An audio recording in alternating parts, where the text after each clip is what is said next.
Praise the Lord. सबको जय मसीह की खुदावंद यीशु के सामर्थी और मीठे नाम में आप सबका मैं स्वागत करना चाहता हूं और मैं आपको मोटिवेट करना चाहता हूं कि परमेश्वर आपके साथ है। परमेश्वर आपके साथ है। हालेलुया। और परमेश्वर आपको एक नया जीवन देने को जा रहे हैं और परमेश्वर आपको एक नया जीवन देने को जा रहे हैं। मैं ऐसा इसलिए कह रहा हूँ क्योंकि बाइबल हमें बताती है, जब हम पढ़ेंगे व्यवस्था विवरण की किताब उसका 30 अध्याय और उसका 19 पद, तो वहाँ लिखा है, मैं आज आकाश और पृथ्वी दोनों को तुम्हारे सामने इस बात की साक्षी बनाता हूँ कि मैंने जीवन और मरण, आशीष और श्राप को तुम्हारे आगे रखा है। इसलिए तू जीवन ही को अपना ले कि तू और तेरे वंश दोनों जीवित रहें। हालेलुया। परमेश्वर का वचन कहता है कि मैं इस आकाश और इस पृथ्वी को साक्षी बनाकर, यानी कि इन दोनों को गवाह बनाकर, मैं तुम्हारे लिए ऑप्शंस दे रहा हूँ। परमेश्वर हमें ऑप्शंस दे रहे हैं, जीवन और मरण का, श्राप और आशीष का। और परमेश्वर ये भी कह रहे हैं कि तू जीवन को ही अपना ले। परमेश्वर का मेन फोकस है कि आपको जीवन को ही अपनाना है, क्योंकि परमेश्वर आपसे प्रेम करना चाहते हैं। परमेश्वर आपसे प्रेम करते हैं। हालेलुया। बाइबल कहती है कि परमेश्वर ने अपने हाथों पे आपकी तस्वीर बनाई है। परमेश्वर आपसे इतना प्रेम करते हैं। तो परमेश्वर कह रहे हैं कि आप जीवन को ही चुन लो जिसमें तुम और तुम्हारे वंश इस देश के अधिकारी होंगे और तुम आशीषों का भंडार आपको मिलेगा।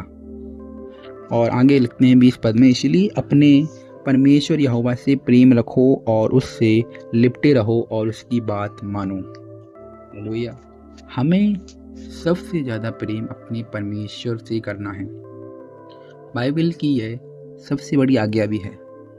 मैं यह बात नहीं कर रहा हूँ कि आप अपने फैमिली और अपने बच्चों और अपने जो रिलेटिव्स हैं उनको आप छोड़कर अलग हो जाओ। नहीं, जब भी आपको मौका मिले कि आपको फर्स्ट पोजीशन किसी देनी है तो आपको परमेश्वर को देनी है, क्योंकि परमेश्वर आपसे प्रेम करते हैं। तो आपको भी परमेश्वर से प्रेम करना है और परमेश्वर की बातों को मानना है। अगर जो व्यक्ति किसी से प्रेम करेगा तो उसकी बातों को भी मानेगा, इतना कंफर्म है। और परमेश्वर से लिपटे रहना है। जैसे एक चिड़िया अपनी चिड़िया से, एक चिड़िया का बच्चा अपनी चिड़िया के साथ लिपटा रहता है। आपने देखा होगा कि जब चिड़िया के बच्चे पैदा होते हैं, अंडों में से निकलते हैं, तो उसके बच्चे अपनी माँ से लिपटे रहते हैं। वैसे ही आपको परमेश्वर से लिपटे रहना है। परमेश्वर पर आपको निर्भर होना है। आपको किसी भी चीज के लिए चिंतित नहीं होना है, क्योंकि बाइबल कहती है कि वह हमारे जानने से पहले ही जानता है कि हमें क्या क्या आवश्यकताएं हैं। तो आपको निफिक्र होकर, निडर होकर, चिंतित फ्री होकर आपको परमेश्वर पर निर्भर रहना है। और ऐसा जब आप करोगे, परमेश्वर की आशीषों को देखोगे। आपने जो काम कभी देखा नहीं होगा वो काम को आप देखोगे यीशु मसीह नासरी के नाम से। आप अपने जीवन में ऐसे ऐसे कार्यों को देखोगे कि ना कभी आपने सोचा होगा, ना उसके बारे में सुना होगा।